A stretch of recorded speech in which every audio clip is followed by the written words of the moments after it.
Hi, I'm Yavi Caro, host of the Hardcore Soft Skills podcast, organizational psychology practitioner, and team coach. And before we go into today's episode, recorded live via LinkedIn, I need to tell you I just launched a series of coaching programs and workshops I do not want you to miss on.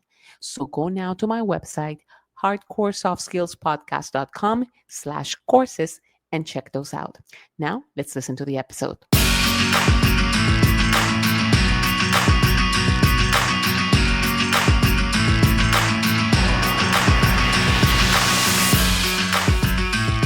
All right, awesome. Well, it looks like we are live.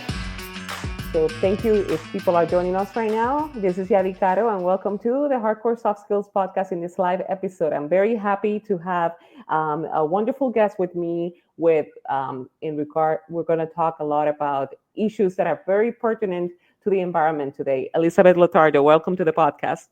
Thanks for having me. We were chatting before we joined. We're both LinkedIn learning instructors. We both believe the world of work can be chaotic but powerful and give a sense of impact. So I'm excited to dive into our conversation today.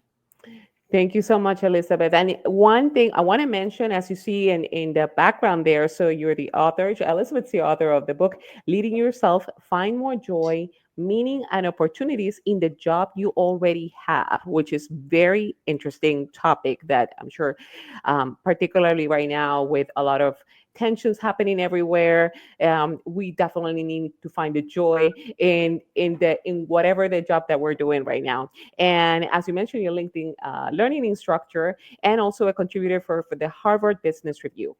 So I want to ask you, there's so many questions I want to ask you, but let's ask you first about the what are some of the reasons that people today, from what you've seen, are not happy with their jobs? There's a lot of data that sits beneath this headline that I'm sure you and most people who are listening have seen, that 2/3 of people feel stuck in their jobs. They're not really happy at work, which is a huge number. And what sits beneath that are really 5 big factors. First, their boss. A lot of people work for micromanagers, bosses who change their mind, bosses who lose their emails, whatever it is. The second, the economy is weird. The job market is weird. There's all this angst and change and unrest. Third, we have coworkers that we don't always jive with, right? Sometimes we work with people who maybe lack some self-awareness. Fourth, we have weird systems that don't work together. You have to input your hours on this one thing, check your email on another. It doesn't sync to your phone right. The technology is frustrating in a lot of work experience. And lastly, we have too much to do. Everyone is overwhelmed. So in the face of those 5 things, which are not factors in the worst company ever, they're factors just generally to some degree for every company, the work experience for many has become quite draining. And that's the problem that I set out to solve with self-leadership. Yeah, you've touched into many of the problems that people that we all identify with right now, and I want to in this episode take the opportunity to give some tips and techniques for folks who are actually going through any of these of the issues that you mentioned. So let's talk, for example, about bosses, managers, micromanagers. Let's start with that. So if we have currently micromanagers, particularly they may be more tense right now if for those folks who are in the government world, that there's a lot of more looking at what you're doing, when you're doing, etc. So how do we deal with micromanaging boss? If you are working for a micromanager, the first step is to realize this is not your fault. Their tendency to micromanage probably developed long before you ever entered their team. Maybe they worked for a team who let them down in the past. Maybe they worked for a micromanager and that's just what they assume leadership did. So the first step is to disconnect from this notion that their micromanagement is a personal attack on you, because it very rarely is. So once we're in that place of emotional acceptance, we're moving to tactical maneuvering. And how do you get them to stop bothering you so much? The first step is to define a check-in cadence with your manager. Even if it's daily, even if it's twice a day, you want to have a place for their energy to land. because when they know they're going to be talking to you soon, they're more likely to save up their questions and comments versus just feeding you the stream of consciousness direction. The next thing you want to do is proactively keep them in the loop. Instead of waiting for them to come to you, you go to them, even if it's more often than you think you should. You want to, over time, start to chip away at that fear that they have that they're going to be caught off guard and you don't know what you're doing. You want to build in these micro moments of proactive communication, small doses of trust. And over time, that defined cadence and being proactive and doing the upward communication yourself, that can start to change their behavior. But it's not a magic bullet. Yeah, and I like what you mentioned there because it not taking it personal. Perhaps it's just a possibly a behavior that the person has because they have lived with it. So let's taking uh, that perspective could help a lot to deal with that. Now, how about when it comes to the bosses or colleagues that they lack uh, giving clear direction? Well, especially for bosses, like when you have a boss that they, things shift, priorities change at all times. So how do we deal with that part? It is so frustrating to be in the spot where you feel like, just tell me what to do. Like, what are you rambling about? Mhm. And in that moment, it is crucial to recognize that you are not powerless. You have the ability to ask questions, to get clear, to double back, to reconfirm. And the more you own that, the less likely you are to be bit in the butt at the final hour. So if you feel like your boss is talking out of all sides of their mouth, it is on you to say, what I'm hearing you say is X, Y, and Z. What's the highest priority of that?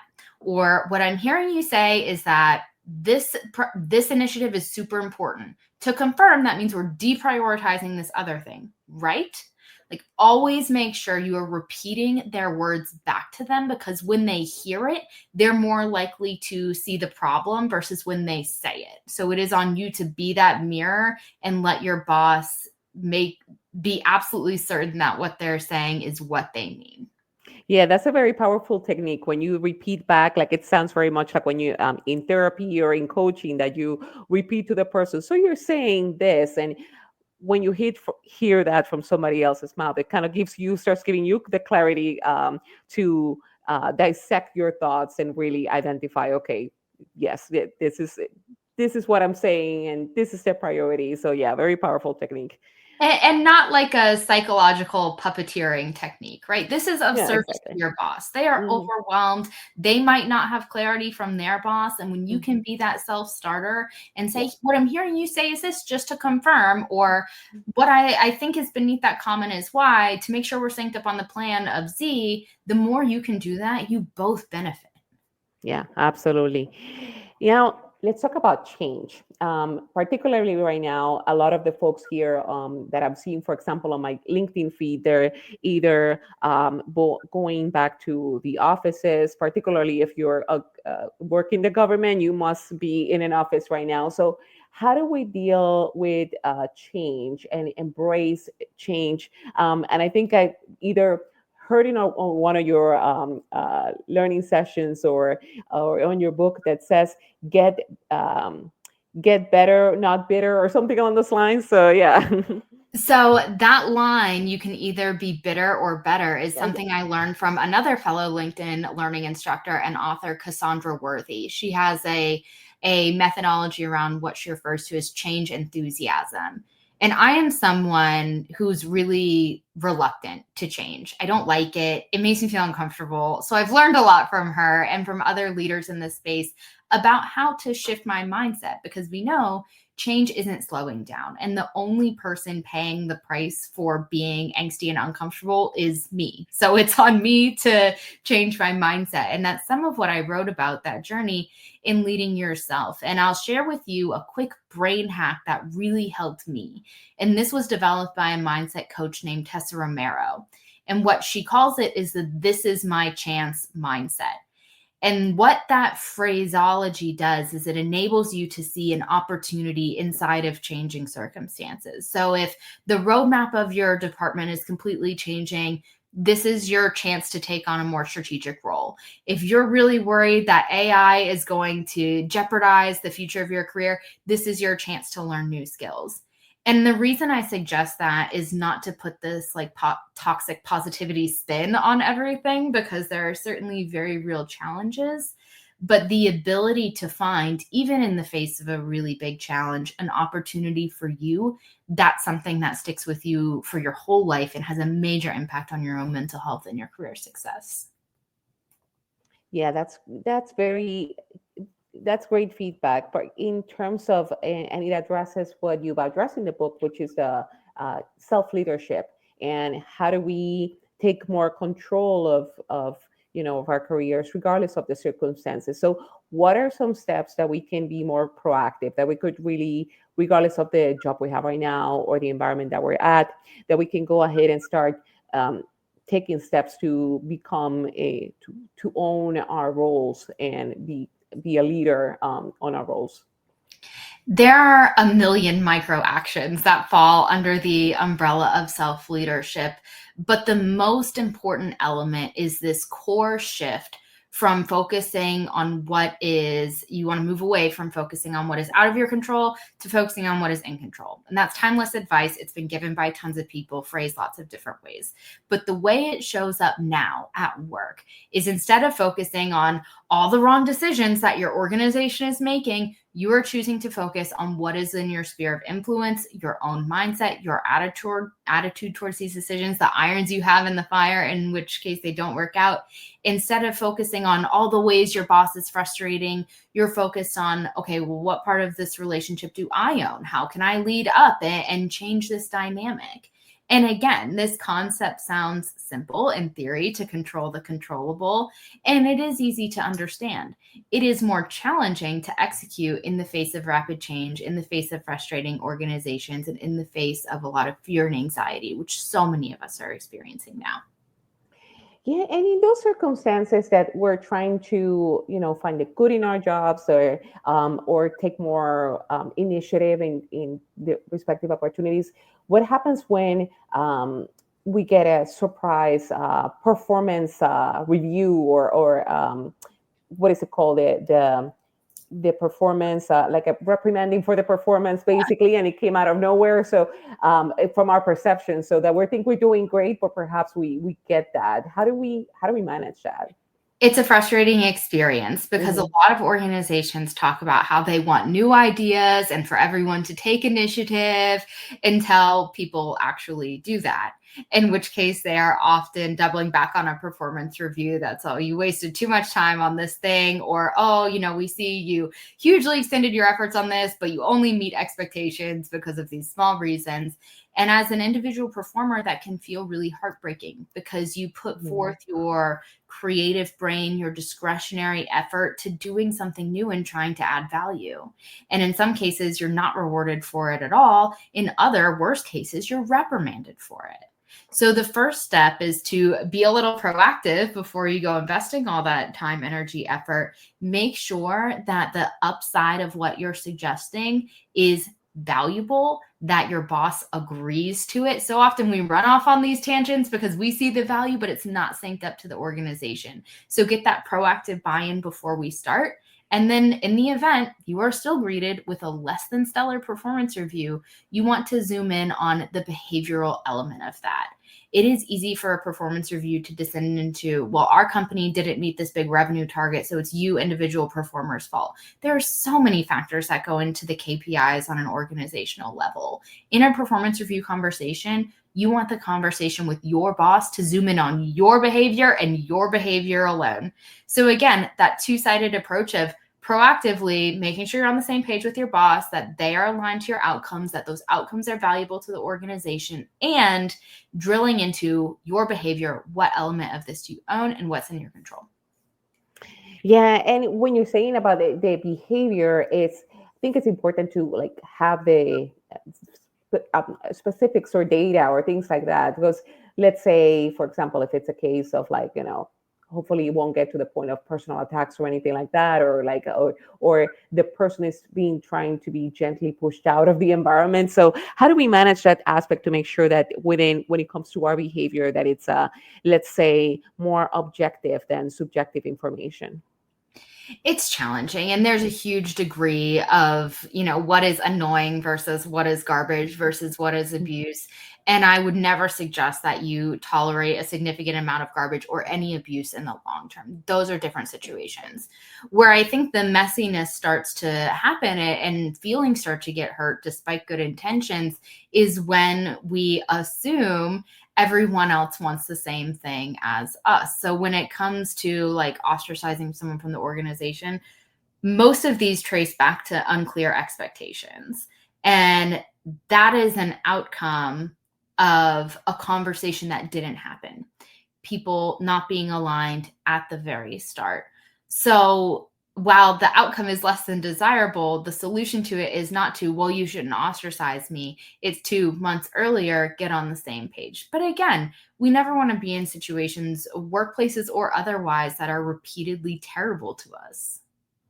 Yeah, now that you mentioned that, I want to address that part because while we're talking about taking the initiatives to set expectations early, taking the initiative once clarifying with a manager in terms of, hey, is it okay if I take this? Like knowing the having constant communication about our limits and finding the good in what within our jobs. But when there is a point, when is there the point that we're just there's it's either a toxic environment? When do we know that it's time to we did as much as we could, but it's time to change? Some of it is intensity and some of it is time. Every workplace is going to be a little bit annoying all the time. That is a baseline level of acceptance. Some organizations are really annoying, but it's for a small period of time. Like they're going through a reorg, and that's when everything is kind of chaotic for a few months, but it shakes out on the other side. The challenge is when you have a high level of intensity of like emotional drainage, toxic environments, manipulation, those really negative things for an extended period of time. It's not isolated to one leader or to one event. It is the resting state.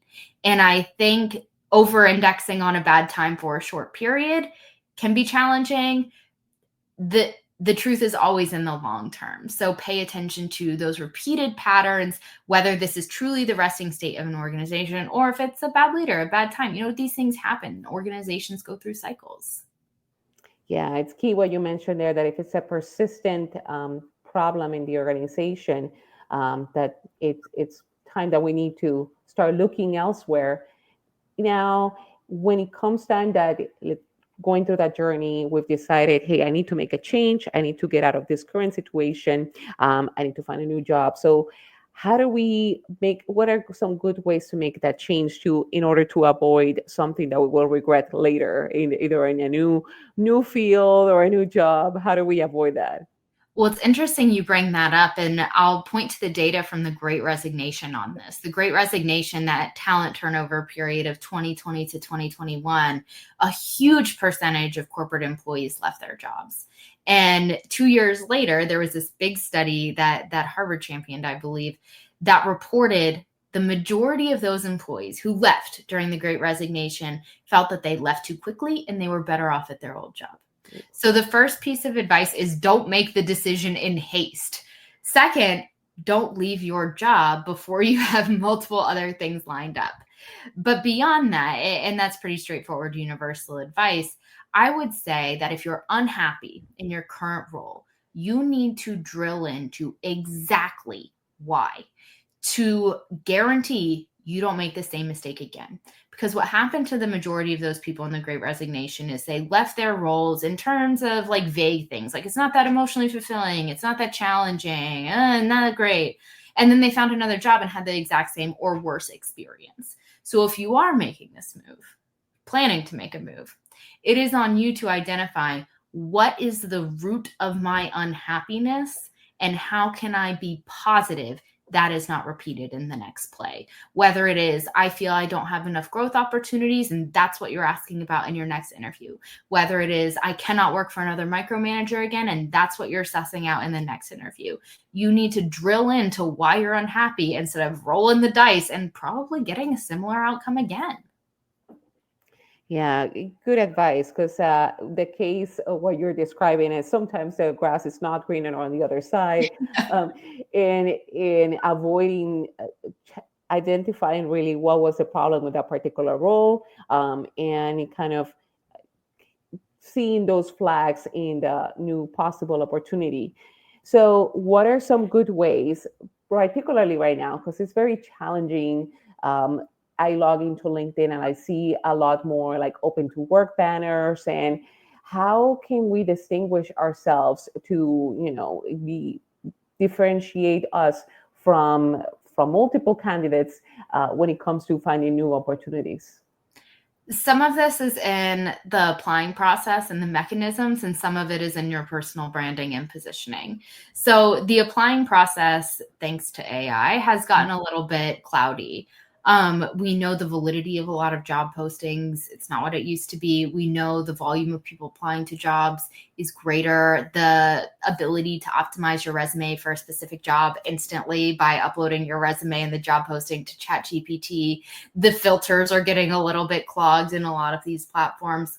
So the first thing I would suggest is don't use these mass, application processes. Yes, LinkedIn can be really valuable and you may need to apply through there. Make sure you're going around to have a personal connection. You can often see who is hiring in that role. If you go on the company website, you may see or be able to sort of suss out the potential manager of that role. Those are the connections you want to be building. That one-click apply is often something you need to do, but it is seldom enough to land a good role because everyone is doing it and everyone has the ability to do it well, thanks to generative AI. The second element is personal branding. And I was having a conversation about this earlier. The job market is changing, and in my view and many others, emphasizing less your historical success and more your future potential opportunity. Because we know what you did 10, 20 years ago, while maybe valuable, is certainly in most cases not going to be what needs to be done in the future. So don't over index on what you have done, index on what you could do and why. And how can we do that? Because a lot of the times, as you say, we focus on filling out the resume, doing like every possible thing that we've achieved in our previous 10, 5, 15 years of experience. So how do we position ourselves for that in either via our resumes or via LinkedIn? So some of it is custom and some of it is general. If you're applying to a position that you really want, it is on you to go through everything you can find. Some companies put their strategic plan online. If it's publicly traded, you can see earnings calls to suss out what they're trying to do and put your skills in the service of that. I know you're trying to expand into this market. I did this. So that way the I did this has some context and some value for this thing that they're trying to do. You're bridging that connection. And then to me, one of the best ways to show your future potential is to talk about the skills that you are continuing to develop. We are in a skills economy. LinkedIn Learning released some fascinating data on this, that employers are looking more towards recently developed skills and less towards historically achieved education. We've seen lots of this, debunking of the 4-year degree. So showing that you are investing in learning how to use AI in your role, that you are investing in new platforms, that shows, again, that lens to the future instead of demonstrative past experience. And as you mentioned, skills, and you mentioned like technical skills like AI and others. I've seen more reports in terms of the need to, the soft skills, which is what we try to educate on. So, of those quote unquote soft skills, what are some of critical skills that you think that are important for us to develop as in the recent market? Well, I'm obviously biased and would say self-leadership, the ability to own your role and not wait for constant direction and handholding. But beyond that, there's been a lot written and theorized about what AI is replacing. We know that at this point, the ability to inspire other people, the ability to communicate, the ability to impact people's feelings, those are uniquely human elements at this time. And they are being increasingly prioritized by organizations, even inside of technical roles, because we know that in these technical roles, you have to get people on board with your plan. You have to communicate accurately to your boss. You have to be able to manage a lot of stakeholders and respond to change and show some resilience. These softer, really important things are Mm-hmm. the bedrock of performance, even in the most technical functions. So showing that you have those attributes does shift you towards that future orientation versus historic demonstrative performance. Yeah, that's in as skills that they are. They we need to constantly practice them, as you have with all your LinkedIn courses that you provide specific techniques and things to improve, particularly on the skill that you describe about self leadership. So, as if we were to top two things that you will consider that are ways that the listener right now, if they go in, that they could start implementing tomorrow, what are some steps that we can take now to increase that self leadership skill? First, understand the context of your role. You need to know the ripple effect of your actions, where your reports end up, why they matter, who reads what you are producing, what's at stake if you don't do it. Only when you understand the full context of your role can you make a significant impact, deliver meaningful innovation, and feel a lot better about your work. No one wants to be like bouncing around in pointless cyberspace. So if you want to embody this philosophy of self-leadership, first, get clear on the context. Why does your role exist? That opens up the door for tons of creative thinking, innovation, ownership opportunities, things like that. The second is to know that you are always in control of how you respond. It often feels in an entry level role or frontline manager role powerless. Like the decisions are made somewhere where your voice isn't heard, like all of these processes and procedures are determined without you, but you always control your emotional response. And when you decide that I'm going to zoom in, I'm going to own this spot that I'm in, even though I hope I'm not here forever, everything changes. So, one of those, the context piece, that's more of a concrete skill. The mindset piece, to use your phraseology, softer skill, but sticks with you for your whole life. That's great advice. Thank you so much. Before we go, I have one more question in regards of, well, two more questions. One is about the things not to do, because in your book you address the aspect of, burning yourself out, or, like being the single person who's able to do that job. What are those things and why? Because usually you will think like, if I'm the only person that knows how to do this particular job, then I, increasing value. Why is that an anti-pattern? It's a gray area. But my suggestion is to, if you are the only person who can do something, or you pride yourself on working harder than everyone else, number one, not usually sustainable. There will come a period where you burn out if you do not prioritize yourself.